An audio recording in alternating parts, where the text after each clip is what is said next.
7? Yes. Yes. All right. Hello, everybody. 6. Thank you for being here tonight on our Informed Transformation Journey. We are on week number 7, although we are covering module number 6 since I jumped the gun last week.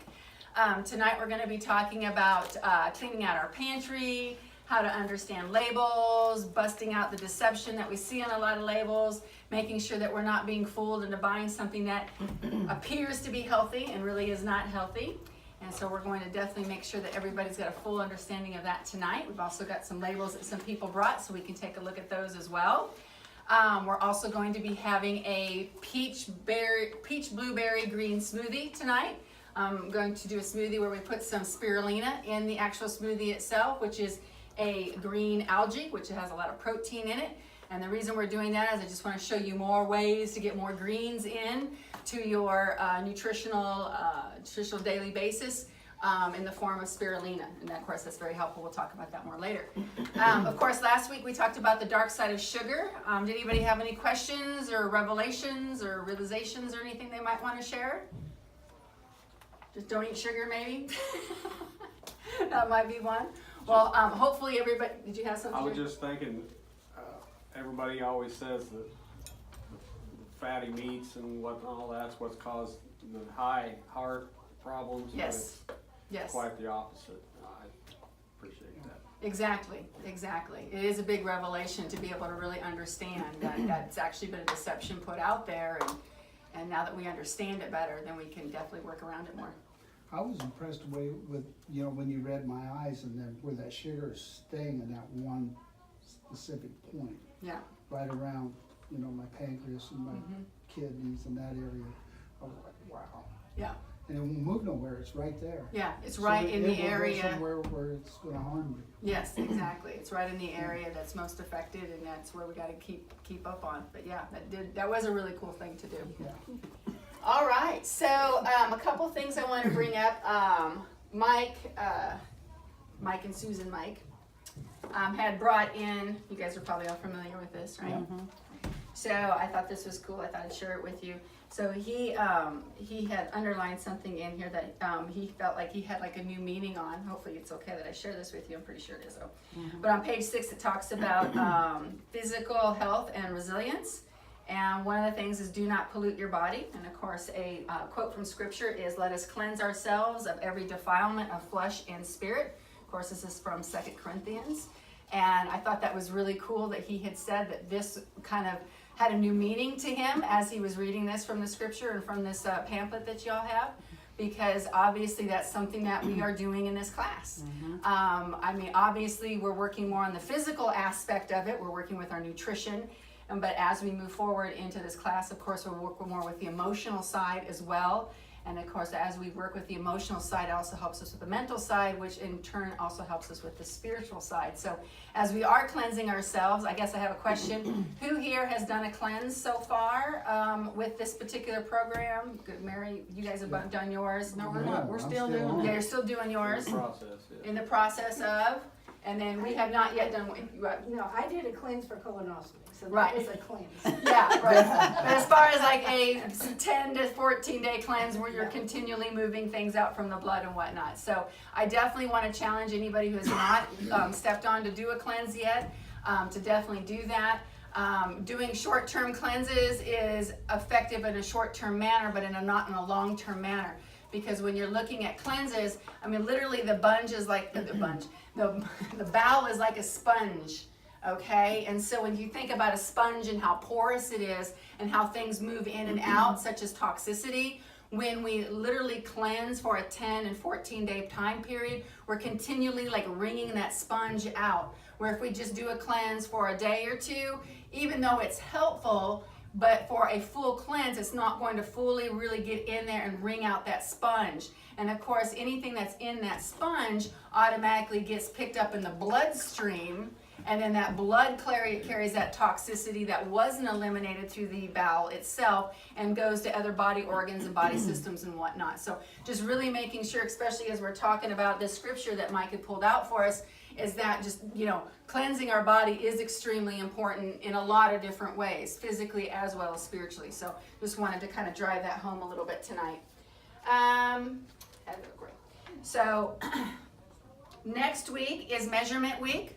All right, I'm really excited. A couple of you walked in tonight, and I'm like totally excited about actually doing your measurements.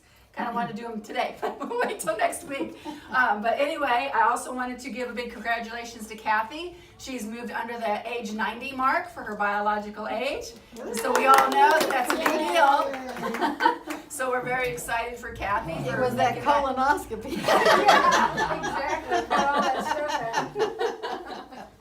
So definitely excited for Kathy on that, and looking forward to a couple of our other people here getting under 90 as well.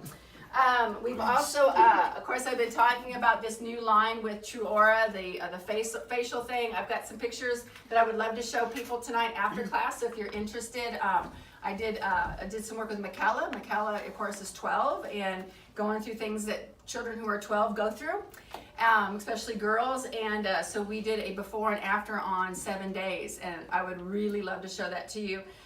Because originally when they actually put together the prebiotics and the probiotics microbiome for the skin in a skincare product, it was originally made for acne, and it was originally made for things that, children who do go through puberty. And so I thought it was just really cool to be able to do that, and I would love to share it with you guys just so you can kind of see some of the differences. Nettie's also got some great pictures, and I was Mine's also just a 1 day. and yours is a 1 day, exactly. So please bug Nettie to look at those and check those out, because I think that's really cool. All right, I think we're about ready to move on. First of all, did anybody have any SMART goals with sugars last week? Anybody have a SMART goal you might want to share real quickly from last week? No Jerry SMART ate a cookie, I saw him. But he only ate one cookie? I don't know. I ate a half or a quarter. Okay. Didn't want to upset Chloe. I left, so I didn't get no cake. I actually made an almond cake, but you would have had to take the frosting off of it, because Alyssa still frosted it. Yeah, she did. And I was gonna use the frosting that I had with the coconut sugar, because I thought, well, that's a little bit better, but she did it before I Chloe graduated. chrome coated it. Okay. She had her 6th grade graduation, we had a little party, and we made a cake, and I did the top one with almond cake, Yeah. grain free, but then I was gonna use the frosting, and she chrome coated it before I Well, that's cool. At least it was almond flour that you were using for the base. That's fantastic. All right. Well, if nobody else wants to share any SMART goals, I guess it's time to talk about evaluating our 90-day goal. Now that we are halfway through the program, it's really super important that everybody takes some time this week and really looks at those goals that we had at the very beginning of the class. They should be written on your homework page at the very end of module number 1, which of course would have been potentially goals of things you wanted to accomplish during this program or things that you wanted to learn, whatever it may be. Really want you to take time and evaluate that, because as we continue going through this process, I think we've learned enough that maybe some of the goals won't be necessarily pertinent to where you're really at right now, especially some of us, if you went out the door saying you wanted to lose X amount of weight, but now you're realizing that you losing weight is not what's going to actually make you healthy. I saw a really cool thing on Facebook today, and I was trying to figure out how to get it up for you guys to see it, but I didn't really have enough time to figure that out today unless I brought the TV with me. But there was a Facebook post, and I'll probably try and put it on my Facebook page tomorrow, of this gal who they had her pictured at 145 pounds, and she obviously had some body fat on her, and they had her pictured at 120 pounds, and then they had her pictured at 145 pounds, 140. So 145, 120, and then 145. And she looked great at 145 because she had more lean muscle mass on her. So she looked really thin and just almost sickly in the 120. But at the 140 versus the 145, I mean, she had a lot more lean muscle mass on her. You could see her abs. I mean, it was a fantastic visual just for us to understand how, gaining the muscle mass is what we're going for. Reducing the body fat is what we're going for. Reducing the visceral fat is what we're going for. By the way, Jerry lost 2% on his visceral fat this week also. I forgot to bring that up. Nice job. That's a really big deal to have that happen, because it is tough to move visceral fat. So once you get that moving, just keep pushing that out, down and down. All right. You're sucking in. All right, so let's see here. Also want to review on your SMART goals. Now that we are also evaluating our 90-day goal again, I want to remind you that our weekly SMART goals are really super important. We need to make sure that they're specific, they're measurable, there's something that you can be accountable for, they need to be realistic, and they need to be time-bound. But I really encourage you, if you have not been making consistent SMART goals every single week, you need to do that now, because that is so important for the foundation of this class, for us to make sure that every week you're working on something different. Every week that you're moving forward and creating. Because if you remember me saying before, it takes 21 days to create a habit, but it takes 90 days to create a lifestyle. So every week that goes through this, we are actually building up into a lifestyle that we can live and adhere to for the rest of our lives comfortably and happily, without us feeling like we're cheating ourselves or not getting what we want, or feeling like we're restricted or anything, because this program is not being about restricted. So if we set our SMART goals every week and remember that we're building these habits, and which is going to create that lifestyle awareness and help us with our program even after this 13 weeks is over. So keep that in mind.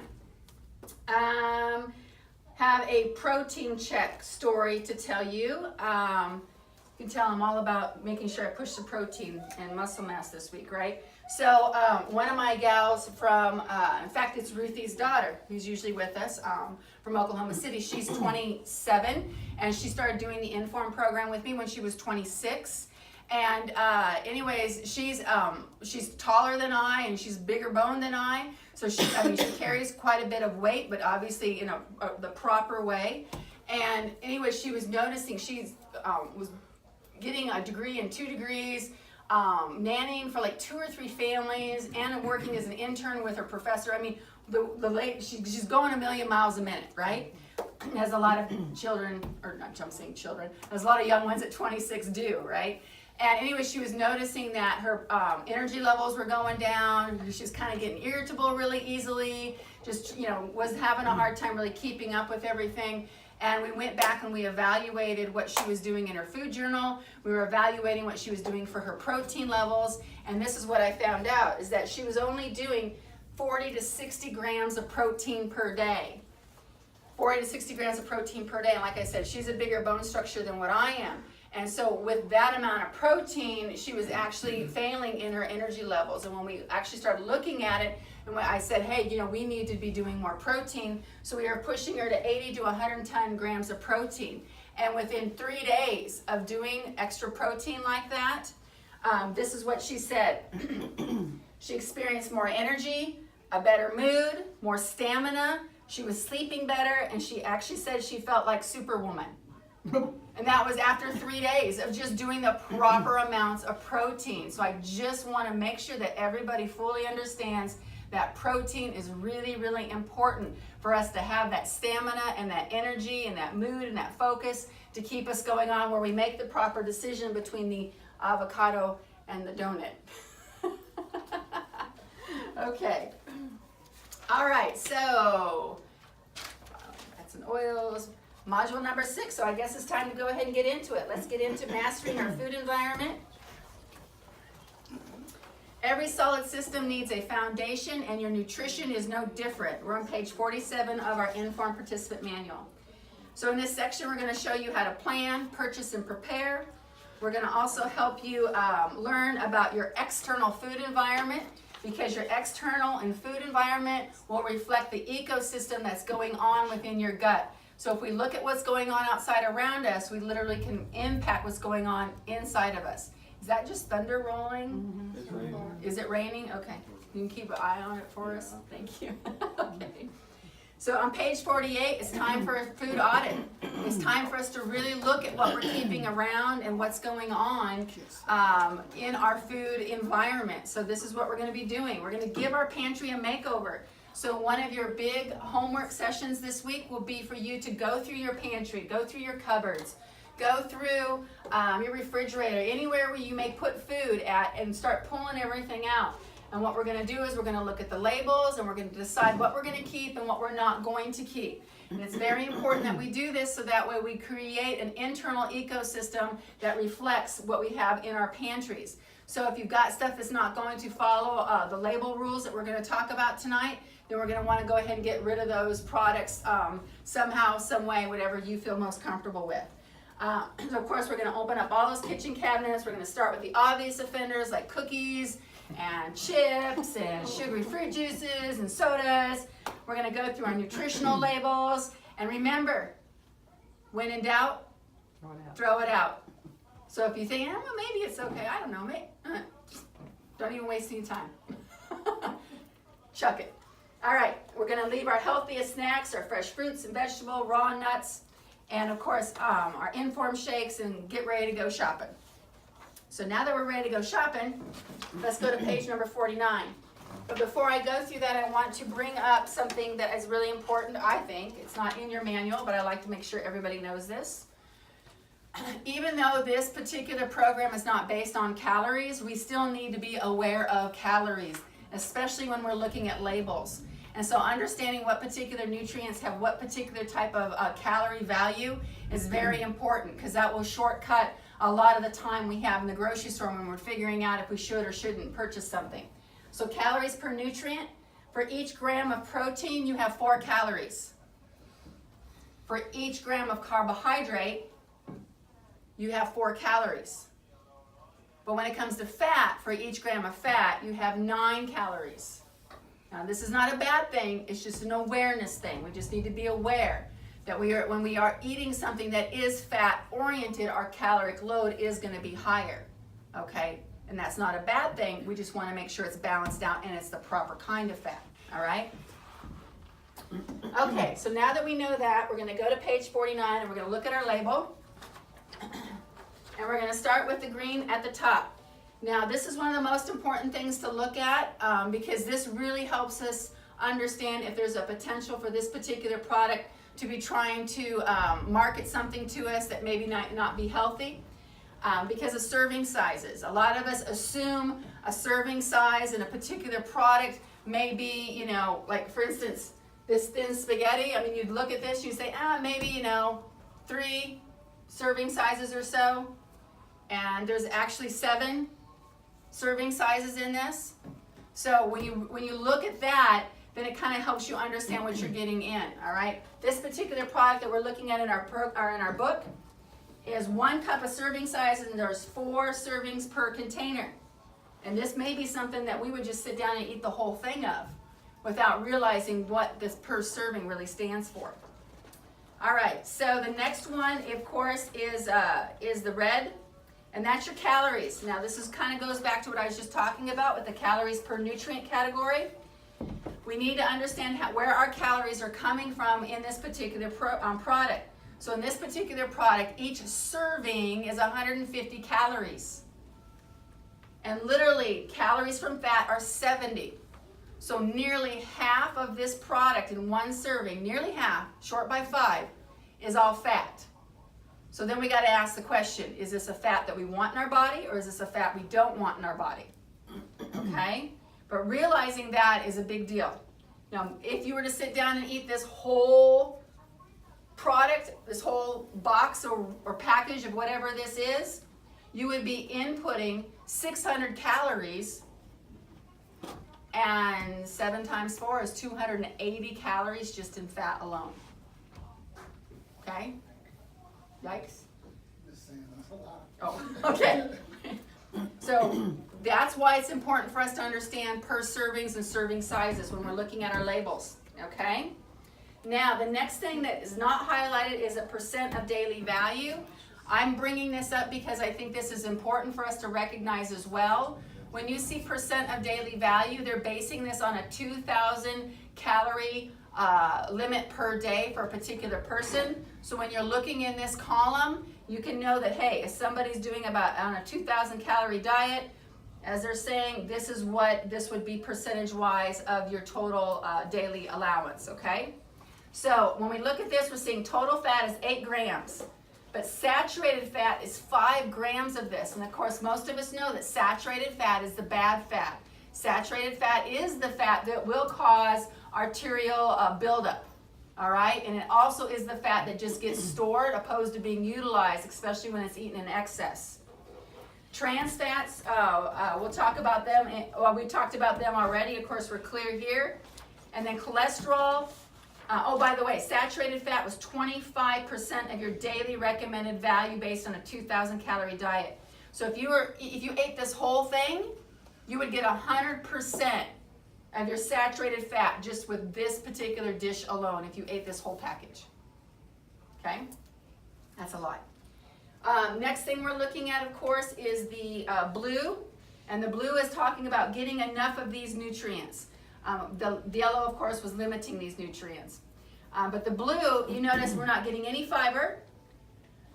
Sugar, they don't highlight that for some reason, but there's 12 grams of sugar in here. And do we remember what our sugar requirements were for people? How many sugar grams for women per day? Anybody remember that from last week?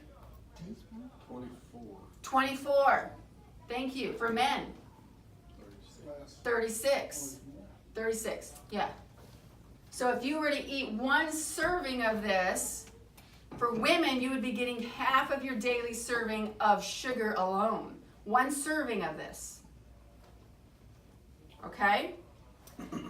So of course, we want to really work on getting as much vitamin A, vitamin C, calcium, iron, fiber, all of those things. We want to see bigger numbers on those particular products if possible. Most Americans don't get enough fiber, vitamin A, vitamin C, calcium, and iron in our diets. And of course, we want to look for things that have those things to help us out.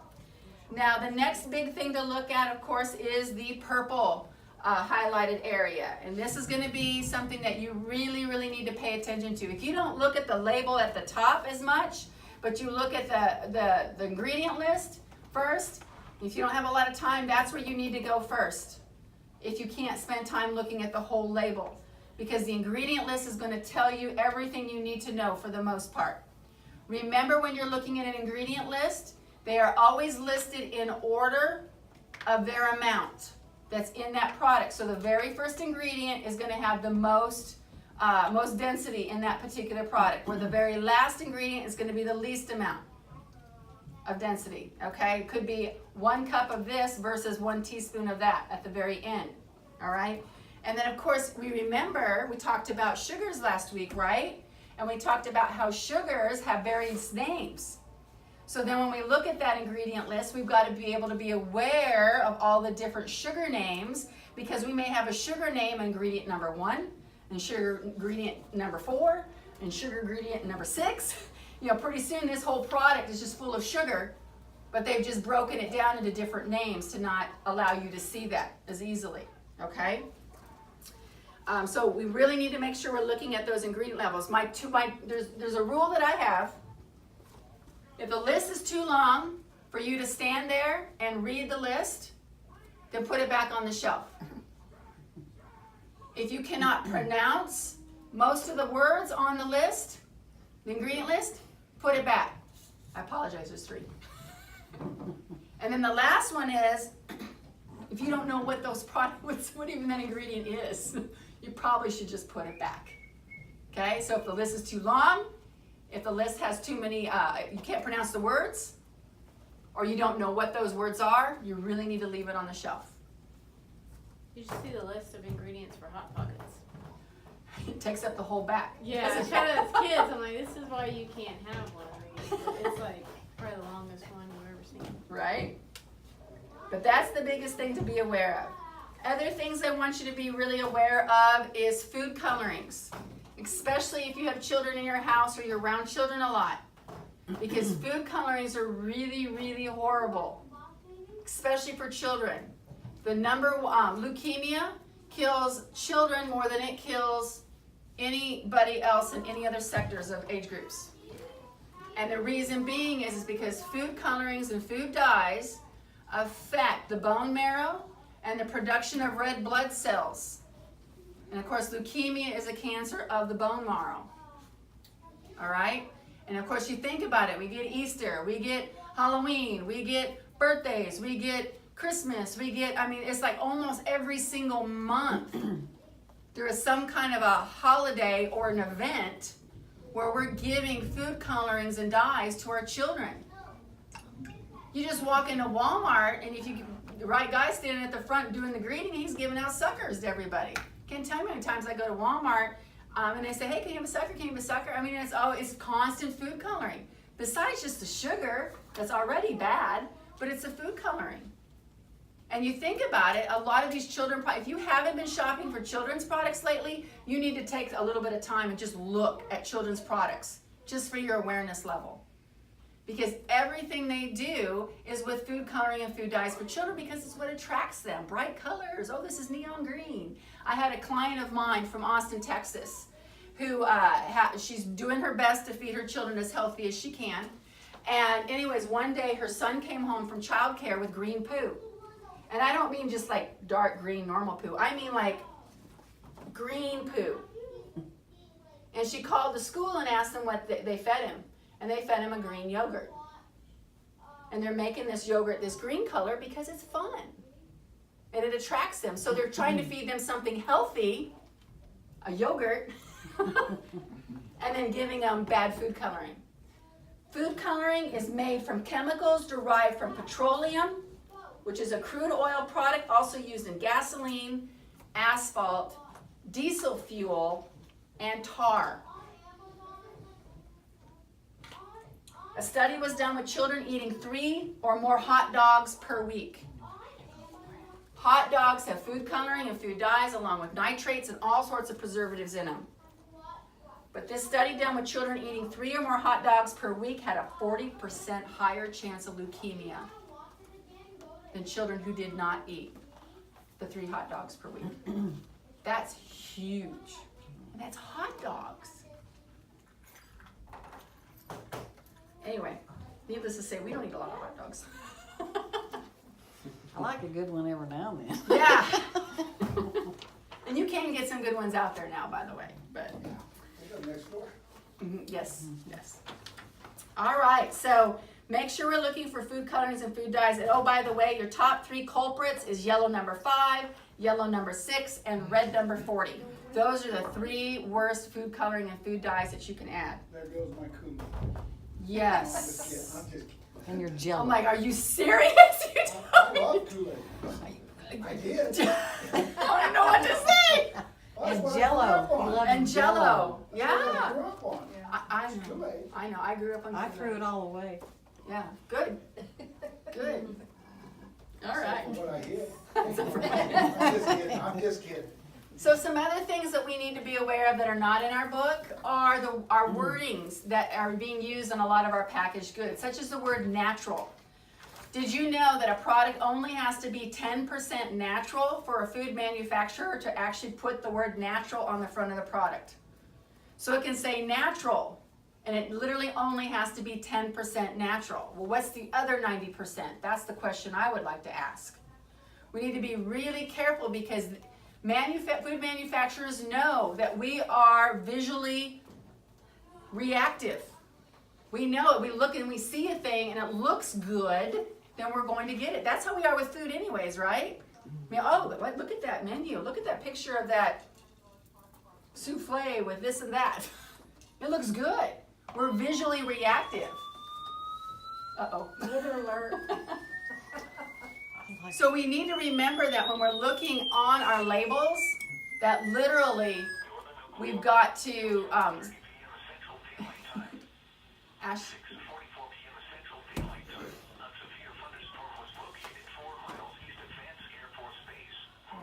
East. 4 miles east of Vance. That's probably going northeast too.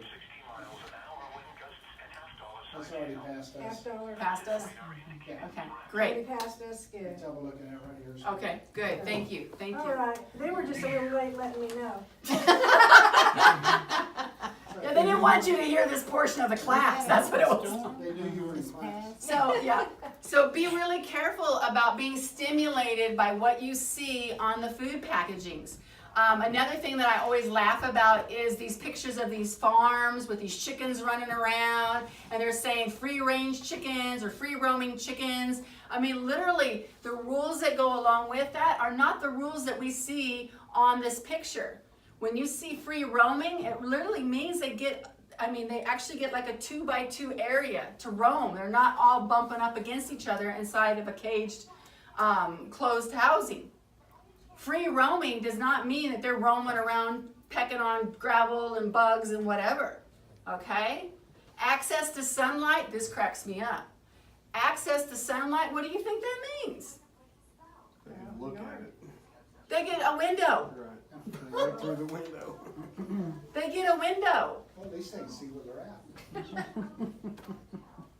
But we really need to be careful because they use these words and they use these pictures to manipulate what we're going to purchase. So be really super careful moving forward as you do purchase those things. Things I also want you to be really careful of course, we talked about trans fat already on number 5. I don't think we need to go over that again. Something else would be grass-fed. When we get our beef, specifically, now grass-fed, actually, when it's done correctly, is excellent. It's a much higher in omega-3s. I mean, it's got a lot more nutrition. I mean, it's really healthy, okay, when it's fed grass. But the thing is, to be grass-fed doesn't mean that they're grass-fed their whole entire life. They could be grass-fed and corn-fed as well. I mean, grass-fed doesn't mean only grass-fed, right? Although we would assume it by looking at the label and seeing this cow on the front eating a big wad of grass, right? But that's not the case. And in fact, when you do grass-fed beef, you only have to have a certain amount of time, like a 90-day time period that they've actually been fed grass, or exclusive grass-fed. And that could have been like their whole entire life, but then they finish them out the last 90 days, and they feed them a bunch of GMO corn and soy to fatten them up to get a heavier weight on the scale. But in the last 90 days, they've been fed junk. Okay, so we got to be really careful with this. This is where, you know, buying organic grass-fed makes a lot of sense. I tell this story quite a bit in all of my classes just to really push the point, since we are in a farming type community. When we were selling some alfalfa down in Gatesville, Texas, I was working with we were working with getting a bunch of bales loaded and weighed out for a particular guy who was selling grass-fed beef. And anyways, he was saying, oh yeah, those people in Austin, man, they'll pay lots of money for this grass-fed beef. And I'm like, yeah, they will. I was buying grass-fed beef in what year was that? I stopped being a vegetarian. That would have been like 2003, 2004, right in there. But I would go to Whole Foods, and the only grass-fed you could get was from Australia. But now you can get grass-fed almost anywhere. You can get grass-fed at Walmart, right? And so, but yeah, he was saying all these Austin people, I mean, they'll pay lots of money for grass-fed. I'm like, well, yeah, because it's nutritionally better. It's great for you. And we kept talking and weighing out bales and going back and forth. And then he made mention about how this field, his grass field that he had, that he grazed his cows on, that was too wet for him to get in that year and spray. And I said, what do you mean? And he's like, well, it was too wet. I couldn't get in there and spray the weeds. So I could, you know, give my grass-fed cattle their grass-fed meal, right? He was spraying a product similar to Grazon, which is by Monsanto, to kill the weeds. And Grazon does not die within the animal. It is a chemical that has a residual of up to 7 to 10 years. So it goes in that cattle, it's in the meat, and it comes out the back end as well. And the USDA organic allows you to use manure for your organic fertilizer, but the manure doesn't have to be organic. It's already considered organic just because it comes out the back end of an animal. You guys follow my point? Mm-hmm. So another layer on this, I started doing alfalfa bale gardening. So we would use an actual bale of alfalfa, and we would plant tomato plants in it, and we're growing plants out of it. It's great. It's high in nitrogen, very nutritive, holds moisture really well. So if you're gone for a while or you're in a drought situation, wonderful way to do it. But what was happening when I was doing my research, a lot of people were doing straw bale gardening, and they actually put this Grazon, and we don't, by the way, you don't put Grazon in alfalfa, but they were putting this Grazon on their straw field to keep the weeds down. And this master garden guy who'd been gardening for 20, 30 years lost $7,000 worth of plants because he purchased straw bales from somebody who had used that chemical on their straw and it killed his whole land area. And he was unable to do anything about it. But it killed all of his plants and it killed the whole soil around it because that grazon actually goes into the soil and it stays there. It doesn't just, it's kind of like styrofoam. You know, if you don't burn styrofoam, it takes, how many years is it? 100 years, I think, to break down styrofoam, something like that. Same kind of idea. So that's all I'm going to spend on that. I just want to create awareness that when we look at labels, they're just not always what they seem. So my biggest beef is genetically modified organisms, GMOs. And GMOs are when they take two different species and they intermix their DNA so that way they can either ward off a bug like they do with corn, GMO corn, you know, the little worm that gets in the corn and likes to eat it all up. They cross the DNA genetics with an animal. I think it's a pig.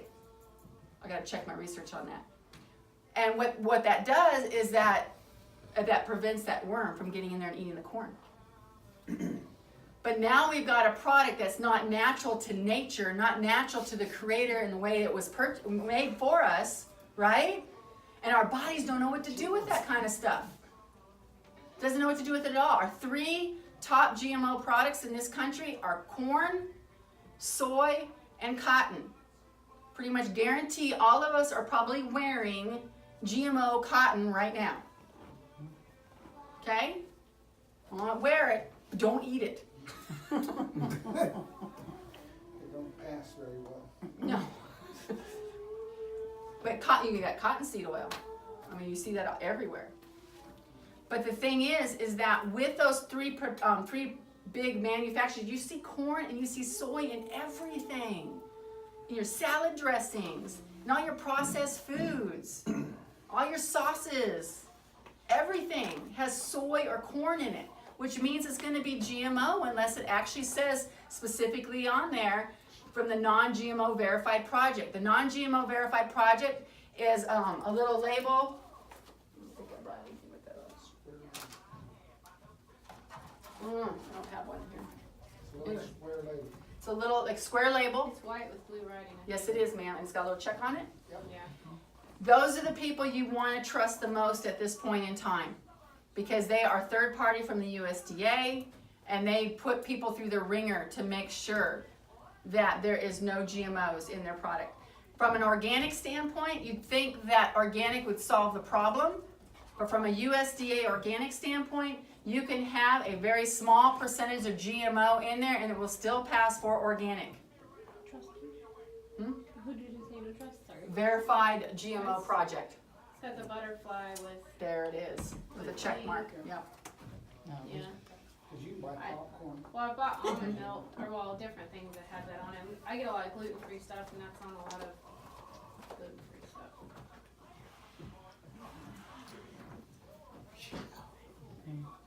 get some. I thought maybe I had something back I in here. figured it out. All right. I won't waste any more time on that. The butterfly. But we need to really be careful about GMOs. GMOs are something that was really produced during the 1990s, and they've been rampant. And the reason they did GMOs is because they were going to be able to create more seed, and they were actually going to be able to feed the world population, and all this hunger and starving that was going on, when in reality, you can't repurchase these, you can't use the seeds from a GMO product and you reuse those for your crop next year. Otherwise, you get in a lot of trouble. In fact, there's a lot of small farmers that have lost their family farms of 100 years and more because of this. And it's not because they planted GMO corn, it's because their neighbor did. And the bees went from their farm, pollinated from the pollinated GMO, came to their pollinated corn and crossed it. And people have lost lawsuits big time because, of course, most small farmers don't have the money to be able to fight any of that. So we really need to be aware of GMOs. We are the only country in the UN that does not label GMO products. In Europe, you have to label it. so people can make a choice. We don't get that choice in this country at this time. When you go out to eat in Europe, and you go to a restaurant, if they're serving you a food that's GMO oriented, they have to tell you on the menu. But we're not allowed the access to that information. So we need to be proactive ourselves and make sure we're staying away from anything with corn or soy or cottonseed or a lot of other things. Beet sugar is another one. Beets are also GMO. So if you've got beet sugar going on in your label, you can pretty much guarantee that it's a GMO. Potatoes, tomatoes, all sorts of things. Even alfalfa is now GMO'd. Lots of products being GMO'd on a regular basis. And so the problem is that it hasn't been in the food cycle long enough for us to really see an impact. But we are seeing something called Maginelli's disease, where there's little fibers that come out of the skin. They're like these little, almost looks like fiberglass is what it does. It comes out of the skin. And they're relating that right now to GMOs and the potential from chemtrails as well. So we're just now seeing it. And the thing is GMO products are everywhere in our children's food. And it's our children that are actually going to see the results of the negative side effects from GMOs. So I really want to make sure that everybody is on board with no GMOs. I'm going to give you guys a list. It is a short list here on how to avoid GMOs. This came out of Michigan. And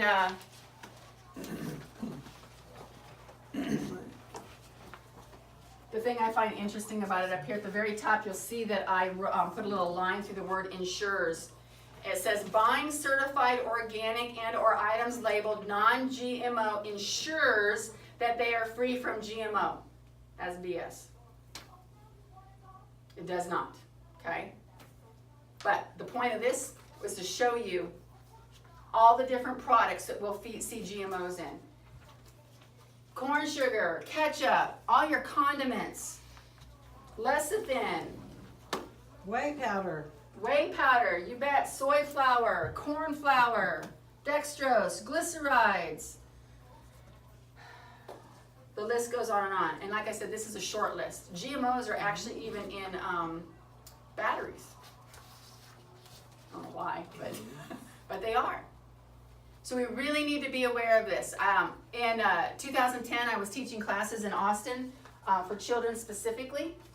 And I had GMOs at that time on list number 5. I had top 10 no-nos for the kiddos was the name of the class.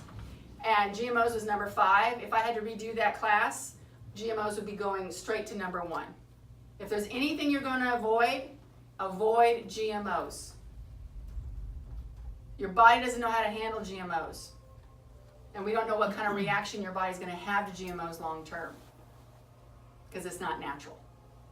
It's not the way the Creator intended those foods to be.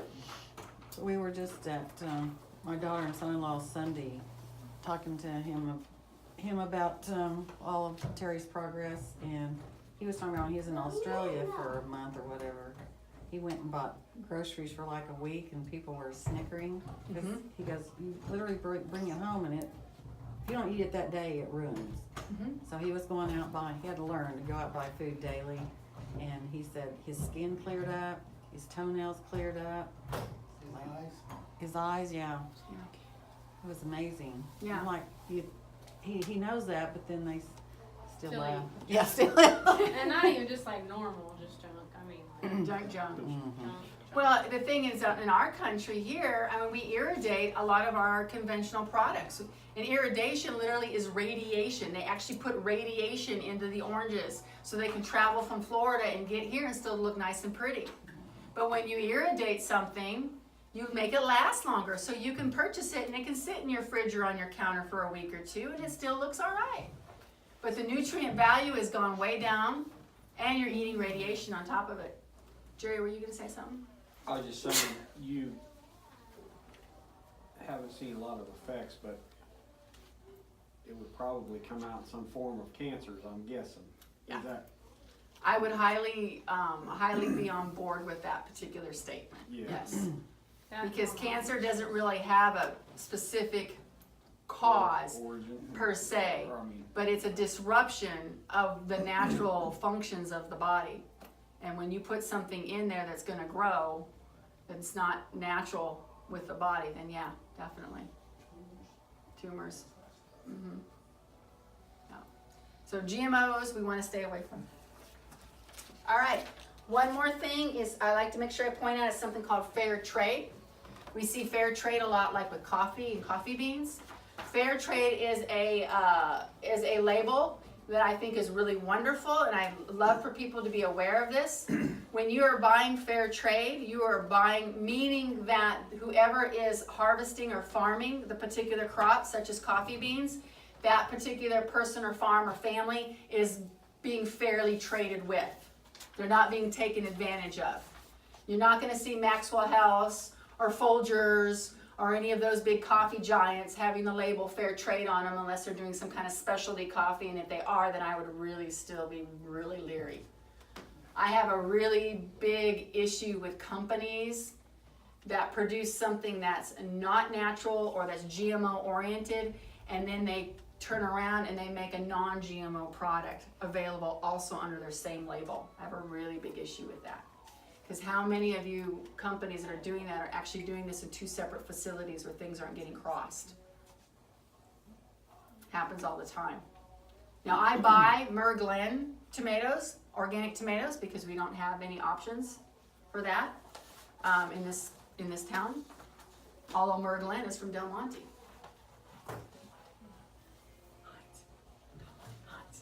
It's either Del Monte or Heinz. So it just makes me wonder, you know, what, am I really getting organic tomatoes? I'm just kind of rolling the dice is basically what I'm doing. So, something to think about. Okay, any questions on labels, guys?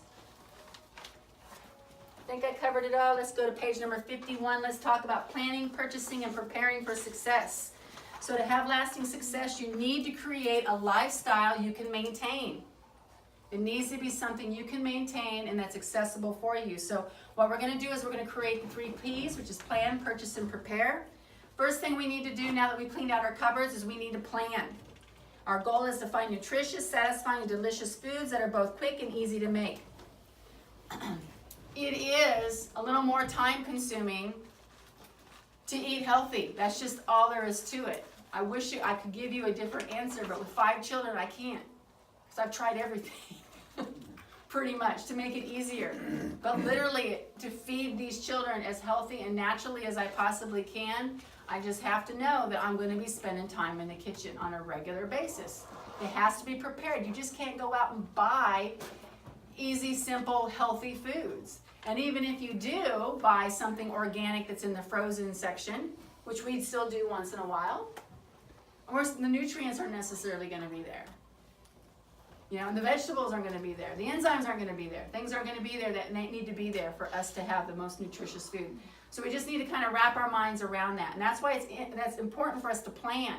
Because we can make foods ahead of time and freeze them or store them for the week. And that's something I really want you guys to think about moving forward. You may want to create a day to create your menu. Choose a day to create your menu for the week to do your shopping. And do your meal preparation for the week. I poached a whole chicken this weekend. So I had chicken this week. So that way if I wasn't going to get a meal in, which I typically don't get a whole lot of meals in for my lunchtime, at least I could go in and grab some chicken. Organic chicken. So it was already done for me. You know, but whatever you need to do, we need to look at figuring out a way to prepare for our week. If you have a crazy busy week, Monday through Thursday or whatever it is, go ahead and prepare some food. Get it ready to go for the week from the weekend before. That way you're not having to stress during the week. You're not having to fight, you know, oh man, should I stop here at Arby's or should I stop here at, you know, what kind of healthy can I get there or here? You know, do something ahead of time so that way you don't have to put yourself through that. Oh, speaking of stopping, what's the name of the little restaurant, Rowdy Stick Horse open? Yes. What's the name of it? Farmhouse Fresh. So basically, most of the stuff they serve? From what I understand, and I'm being told, like for instance, their quiches are all Paulette's eggs, which are farm raised, and those chickens run around. So the egg portion of that, I'm all about that. That's wonderful. Although, if you stand there and you look in the back, you can see some of the ingredients in there that I know that are not, especially when it comes to the pastries. I was gonna say, all the bakery items, like even those keto bombs, they make with just regular pudding mixes. So, but you ask them, they'll tell you exactly what's Yeah. in stuff, cause I've gotten a few Yeah. things in there, and I tried one of their quiches, and Yeah, we got a vegan sloppy Joe there and loved it, and then recreated our own. Farmhouse Fresh is over off of Hoover, which would be south from the main street there, and then right across from the Ford Center. Yeah, Farmhouse Fresh. They're open till 4 o'clock Monday through Friday until 2 o'clock on Saturday. she also does her own cream and Yeah, pork and something else. yeah. Most of the like lunches that they do are of a healthier status. So that's great. That's wonderful. I just would beware of the pastries. If you have a weakness for pastries, I'd be careful about going in there. Because those Oklahoma Gold bars sure look good. And they are. Tastes good too. Yep, they taste good too. Yes, they do. We want to work on keeping healthy snacks at our desk, car, or in our bag for moments when options are limited. And plan your day in advance to make sure you're including your 3 meals and your 2 snacks daily. Eating every 2 to 3 hours. This helps you to control your appetite and allows you to make healthier choices. So we've got to really plan. Purchase. Nothing influences your gut's microbiome more than your nutritional plan. So if you want a healthy gut microbiome, you've got to realize that your nutritional plan is either going to make or break it. The food you keep around will make all the difference in the world. Couple rules: don't ever go to the grocery store hungry, and don't ever go with hungry children. Ever.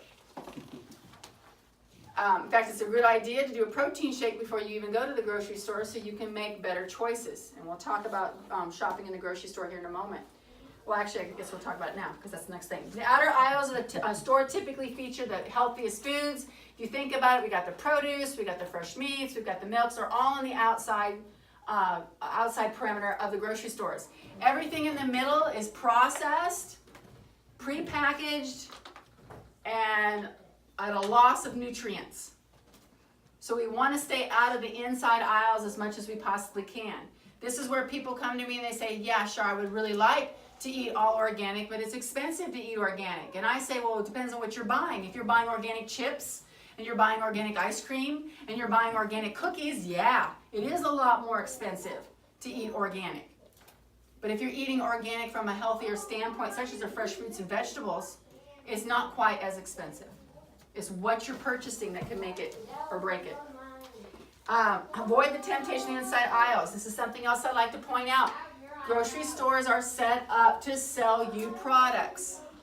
Just like the labels are set up to draw you, they're drawing you visually when you go in. And I always talk about Jumbo's up on Willow because that's where I do a lot of shopping at. You walk in, you get the bakery aisle, and it looks great. So our impulse is, oh, wow, I like that brownie. I think I'll take a brownie with me, or this or that.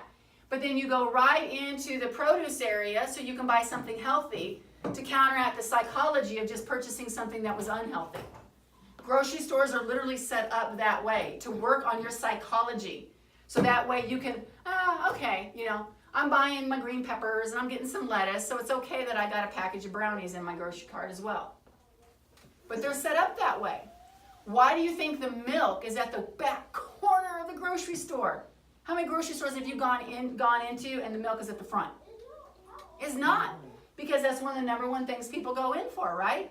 So they take you through the grocery store, past all these little kiosks, all these little different advertisements. Oh, look, a new double stuffed Oreo cookie, whatever it may be, on your way to get your milk. So you've got to realize the propaganda that's put forth for us in the grocery stores and be able to be aware of it so that way you can avoid it and remember your focus. Another one is getting in the lines at the grocery aisles. I sometimes think Walmart does this on purpose. I think that they have long lines for a reason. So you can stand there and look at the candy bars and soda pops all along. And if you're like me, and I've got 5 hungry children, and I'm hungry myself, and I'm thinking, where am I getting my energy at just to cook this food I got in my grocery cart? Well, I guess I'll grab a Snickers bar. I don't really do that, but I'm just giving you an idea. You know, grab a Snickers bar for energy just so I can get to home and make this healthy meal for everybody. But it's set up that way. I've never seen a Cliff bar sitting right there. You know, or even, you know, the Kind bars, I think they're just kind of starting to move some of those in. But just really be aware of what's going on in those grocery stores so you can make your best choices. Any questions? Choose whole foods, as prepackaged and pre-processed foods contain hidden sugars and bad fats. We want to stay away from foods that are milled, blanched, pasteurized, boiled, canned, frozen, and dehydrated will typically be low in B and C vitamins. So it's best to buy your veggies fresh. You always want to buy fresh first, frozen second, canned is last. Save your can for another Y2K. You may know what that is. I know Daddy did. We always want to choose organic, non-GMO, free-range, and wild-caught sources of foods, especially when it comes to fish. Fish is wonderful, but you got to realize there's a lot of fish farms out there, and they're literally feeding this fish corn, GMO corn, which is not a natural inherent food for fish, so it needs to be wild-caught if at all possible. All right? By the way, did you guys know that corn is not a natural food for cows either? That's not their natural inherent food. Yeah. But yet we feed it to them. So anyways, by doing all of these things, it'll serve a big difference for your nutrition. Also things like certified naturally grown, sustainably grown. There's several other different labels out there that work well. Another thing is just find a farmer who's maybe producing things and they know what they're doing.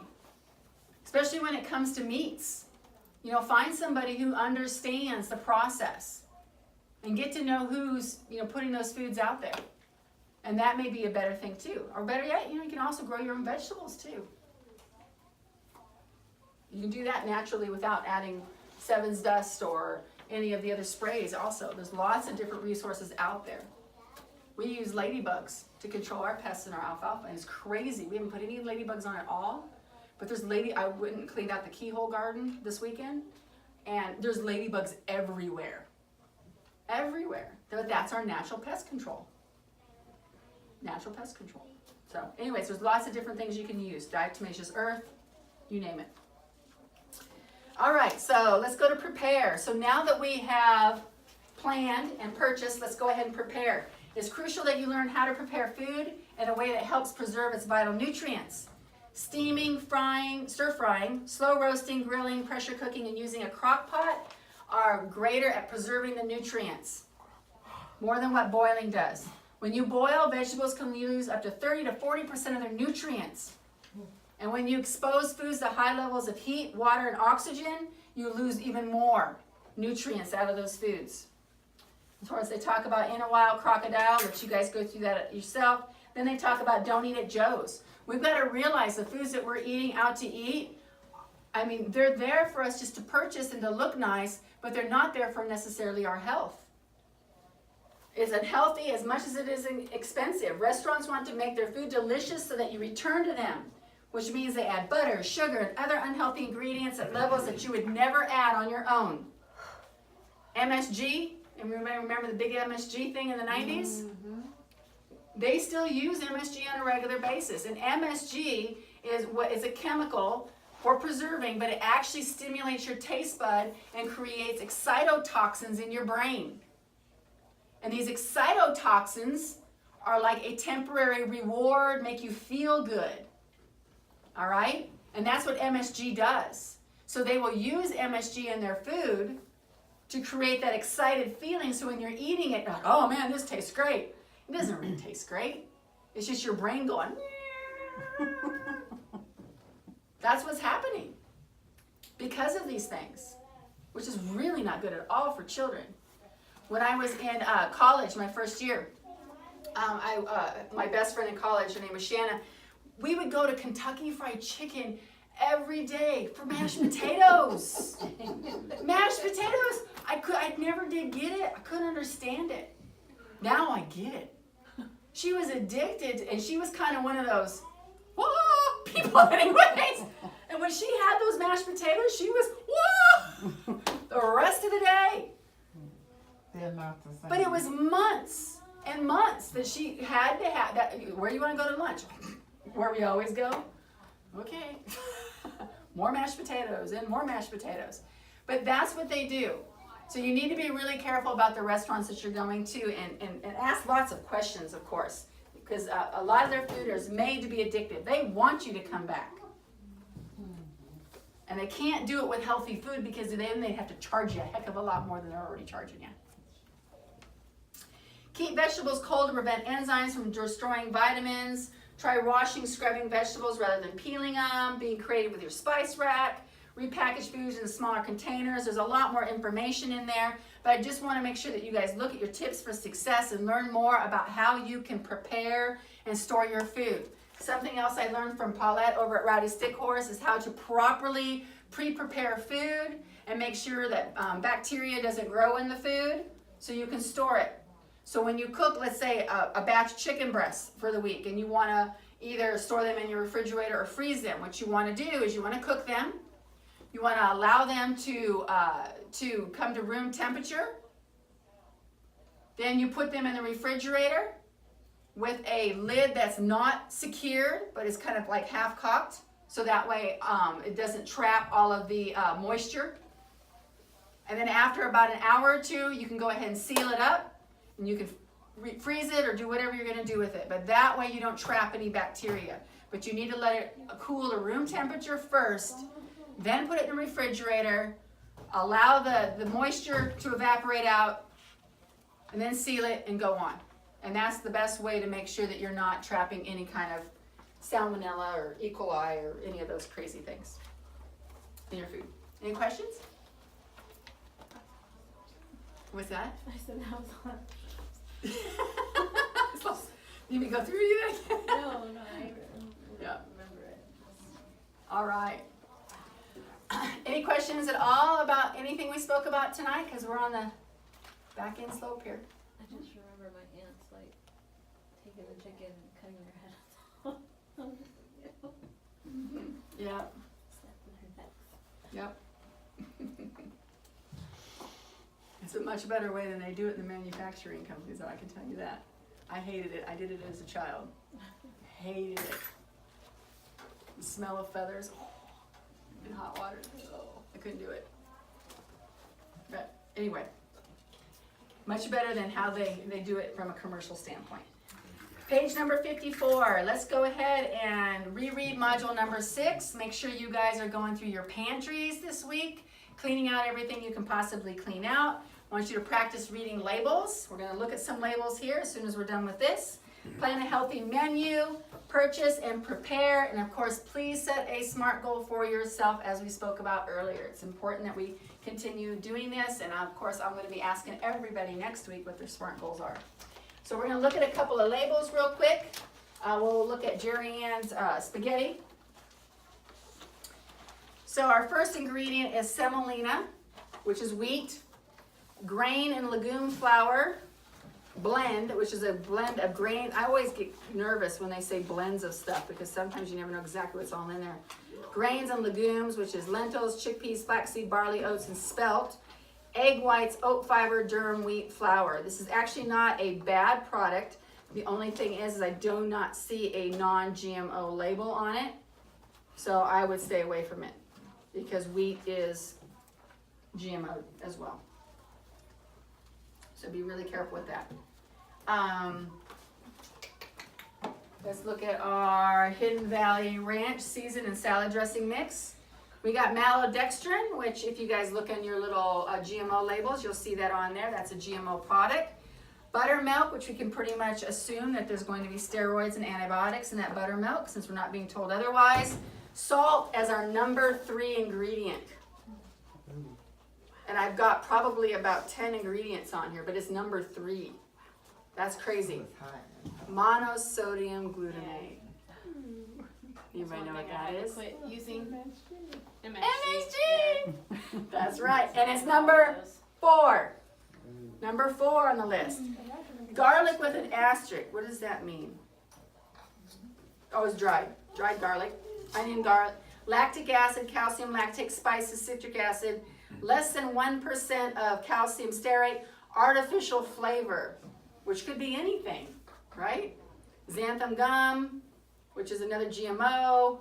Carbomethylcellulose. Gargum, natural flavor, which could be anything. And of course contains milk and soy, and we have no reassurance that any of that is non-GMO. So that would be something I would definitely stay away from. We're gonna look at our little Jell-O that's expired.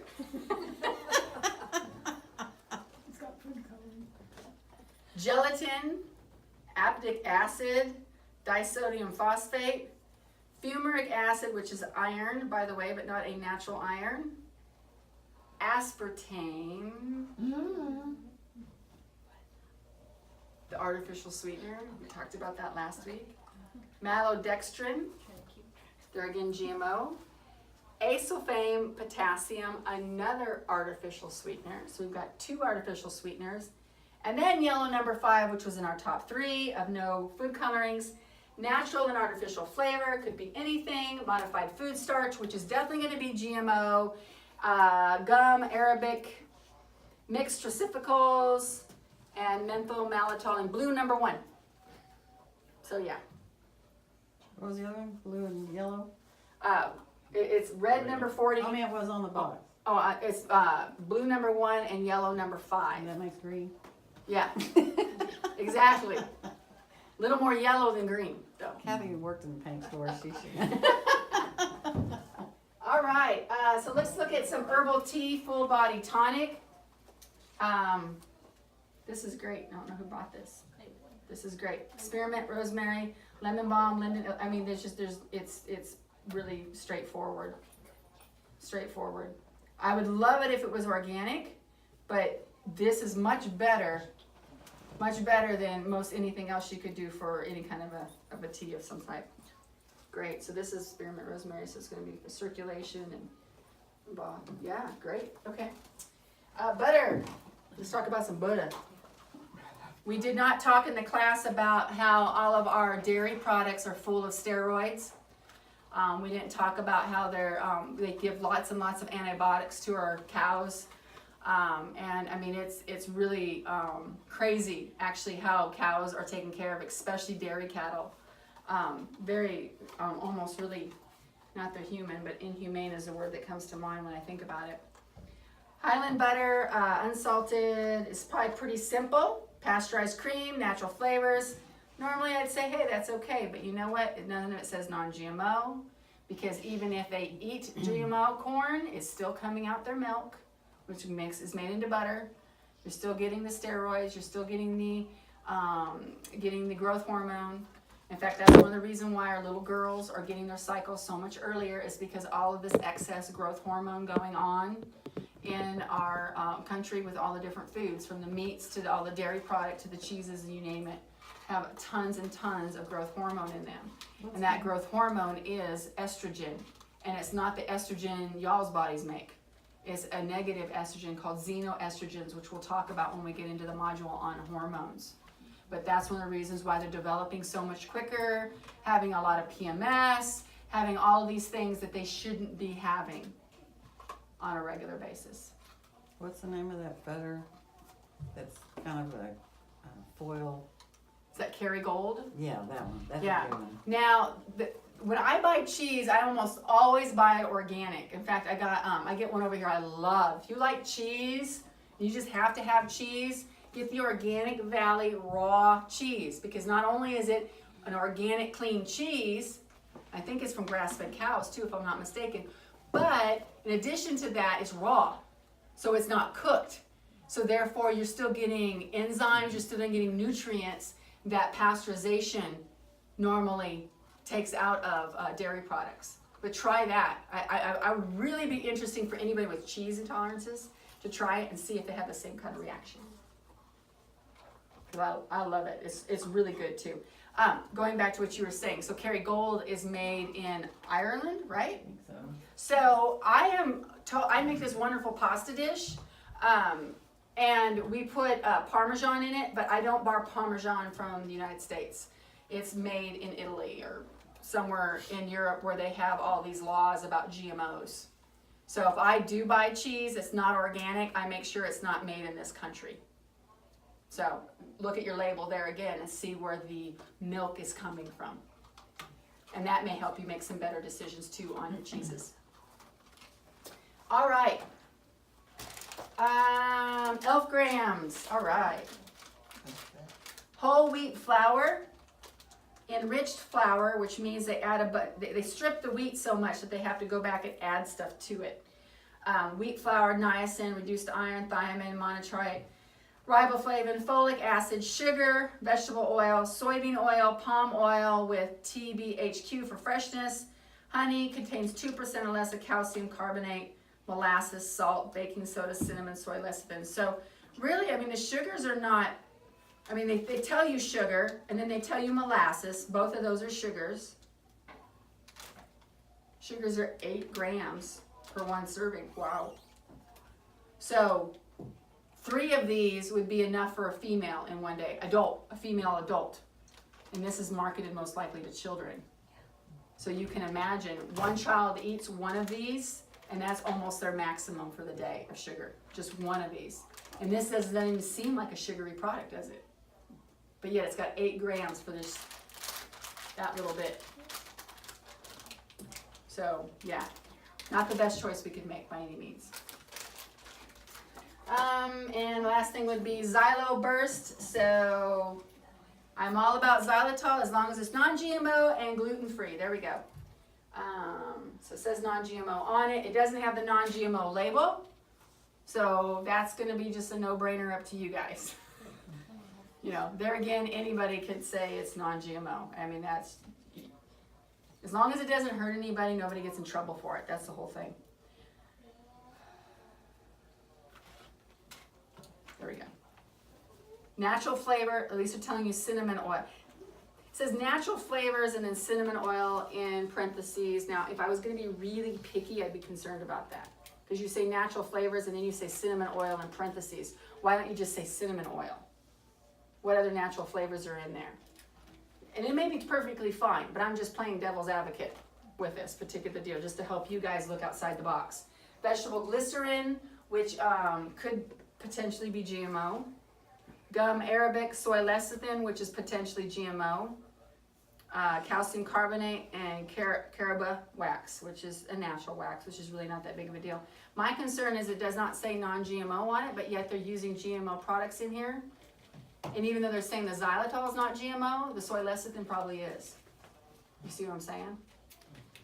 So consumer-wise, it looks like it would be great, but then you might want to have to say, is there another alternative that maybe has a little bit more authenticity to it? Bigelow teas, I think Bigelow teas are pretty good if I remember right. Although I know you can get some organic teas. There are going to be all sorts of green tea, lemon lift, lemon flavor, soy lecithin. So that would be, it says, well, it does say gluten-free and non-GMO. Black tea, natural oil of bergamot. I don't really see a whole lot wrong with this. They are saying non-GMO. So, any questions on labels? Alrighty then, guess what guys? Week number 8 is next week. We're going to talk about emotions. We're going to talk about how thought, word, and action is really important as we work with our emotions and our microbiome and our brain and gut connection that's going on. So we'll be excited about doing that. But like I said, we will be doing measurements. I'm very excited about that because I think we're going to have some really good results next week. I'm going to try and start doing BioTracker readings and measurements a little bit earlier than 5:30 so we can get everybody in. So if you can maybe kind of make a plan to be here a little bit earlier, that way we can start class at 6 o'clock. I'd really appreciate it. And of course, we're going to make some peach and blueberry smoothies real quick with some spirulina in them. And just like I was saying at the beginning of class, spirulina is an algae. And when you take 4 of these, it's equal to the same amino complex as a 4-ounce steak is. Great for vegetarians. You're not really gonna taste it in the smoothie in of itself. I do have a sheet here of information for you guys on the spirulina, so you can learn a little bit more about it. But with my vegetarians running around, I'm always asking them to do as much spirulina as possible, because not only are we getting the benefit of green, but we're also getting the benefit of the amino acids. Another thing that you guys can use to add to your smoothies if you're wanting to get more green in is another product called Green Zone. And Green Zone is a powdered mix. They're showing it in the capsules here. I get it in the powder. And I will add a scoop of Green Zone to the children's smoothies. There again, you really don't taste the green at all, but you're getting a load of healthy nutrients from greens. And the more nutrients we can get from greens, the better. So if we can put that in our smoothies and help with that, that would be something that'd be very advantageous to your body. So, all right, I guess with that being said, appreciate everybody being here tonight. I look forward to seeing everybody next week. Thank you. Go make some